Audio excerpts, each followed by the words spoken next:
सारे रिकॉर्ड तोड़ दिए। अब तो इस हुकूमत को पता होना चाहिए कि अवाम इमरान खान के साथ है। ये जो दरवाजे तोड़ने वाली स्कीम है ये कब खत्म? डरपोक लोग ये काम करते हैं, डरे हुए लोग हैं। ऑडियो और वीडियो वाला भी सीजन ही खत्म। अल्लाह खैर करेगा इंशाल्लाह। सारे हालात अभी खान साहब ने जो स्टेटमेंट दी है वो स्टेटमेंट। डिजिटल मैगजीन के साथ मैं हूं अजरफ नाज़िर। मिस्टर नासिर बाग के अंदर मौजूद है। पातन तरीके साहब के यहाँ पे लोग हैं, उनसे पूछा। अस्सलाम वालेकुम सर। वालेकुम। सर मुझे ये बताएं, अगर 14 मई को इलेक्शन नहीं होते तो फिर क्या करेंगे?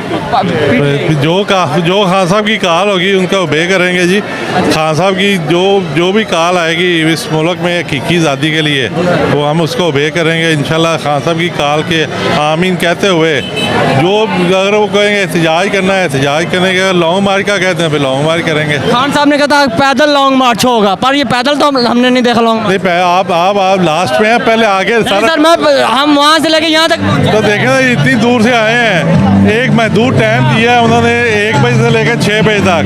अगर ये पैदल निकालते खान साहब तो ये कल सुबह तक चलना था। नहीं, पैदल भी वहाँ आई है, गाड़ियों पे भी आई है। नहीं इसलिए कि टाइम शॉर्ट टाइम दिया है ना।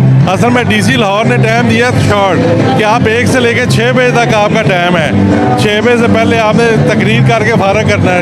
ये दरवाजे कौन तोड़ता है? दरवाजे हम तो नहीं तोड़ते जी। कौन तोड़ते? पीटीआई का वर्कर नहीं तोड़ता दरवाजे, कभी भी नहीं तोड़ता। नहीं, ये खान साहब का भी टूटा है, परवेज अली का भी टूटा है, इसके पीछे कौन है? ये तो आप बेहतर जानते हैं मीडिया वाले। सर आप सियासतदान हैं, आपको तो ज़्यादा ये मीडिया वाले आप बेहतर जानते हैं हमसे। हमारे से ज़्यादा जो नॉलेज होता है ना वो सियासतदानों को होता है, नहीं, उनके सोर्स बहुत होते हैं। असल में आप बेहतर जानते हैं।